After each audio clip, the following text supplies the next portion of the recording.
Dans un hôpital en Grèce, Michael Morbius, 10 ans, accueille son frère de substitution Lucien, qu'il baptise Milo. Ils se lient d'amitié à cause de leur maladie du sang commune et de leur désir d'être normaux.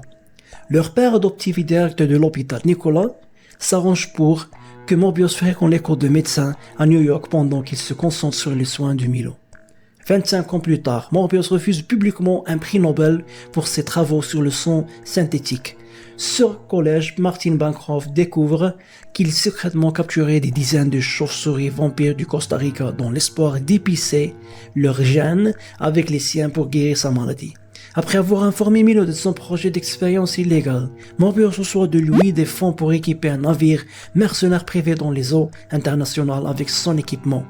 Bien que le remède fonctionne, il transforme Morbius en vampire, qui tue et vide l'équipage de son sang après qu'il était attaqué par peur. Une fois que sa soif du sang s'est calmée et qu'il a repris ses esprits, Morbius, horrifié, efface toutes les images de vidéosurveillance de son expérience avant de contacter les autorités et de sauter par-dessus au bord. Morbius retourne à New York et découvre qu'il a maintenant une force, une vitesse, des réflexes et une écolocation surhumaine.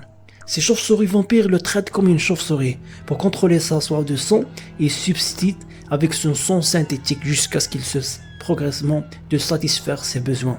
Les agents du FBI Simon Stroud et A.I. Rodriguez enquêtent sur les victimes de Morbius et déduisent son besoin. Milo apprend que Morbius est guéri, mais devient furieux lorsque Morbius refuse de le guérir également, alors qu'il vérifie l'état d'un Bancroft hospitalisé. Morbius trouve une infirmière morte, vidée de son sang, croyant qu'il est responsable. Il tente de s'échapper avant d'être acculé et arrêté. En prison, il reçoit la visite de Milo, qui lui propose d'utiliser sa fortune pour le libérer, en réalisant que Milo a après son remède tué l'infirmière. Morbius s'échappe pour l'affronter. Milo, impénètre, avoue son crime provoqué par le soin du sang et exhorte Morbius à embrasser ses pouvoirs comme il l'a fait. Nous, et ne voulons pas faire de mal à son frère. Morbius s'enfuit. Morbius rencontre Bancroft pour lui expliquer ce qu'il a fait avant d'accueillir d'un nouveau laboratoire et de développer un anticorps contre le vampirisme pour arrêter et tuer Milo. Il prévoit également de l'utiliser sur lui-même car il deviendra incapable de résister à sa soif du sang. Stroud et Rodriguez trouvent des images de l'un des attaques de Milo et croient que le vampirisme de Morbius se répand. Les diffusent aux médias. Nicolas reconnaît Milo et le supplie d'arrêter. Irrité par la préférence et perçue de Nicolas pour Morbius, Milo le blesse et le force à rappeler Morbius, qui regarde Nicolas mourir pendant que Milo attaque Bancroft. Morbius redonne à Bancroft, mais elle meurt dans ses bras et il le boit sans sang. Morbius affronte Milo et invoque une armée de chauves-souris pour le retenir et lui injecter l'anticorps.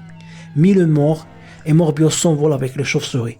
Pleure ses proches et embarrasse son identité de vampire. À son insu, Bancroft est ressuscité en tant que vampire rare, après avoir ingéré une goutte de sang de Morbius alors qu'il se nourrissait d'elle. Dans les scènes de milieu et de post-générique de film, Adrian Toomes se retrouve transporté dans l'univers de Morbius, ayant déduit que son transport implique Spider-Man. Toomes s'approche de Morbius et suggère qu'elle forme une équipe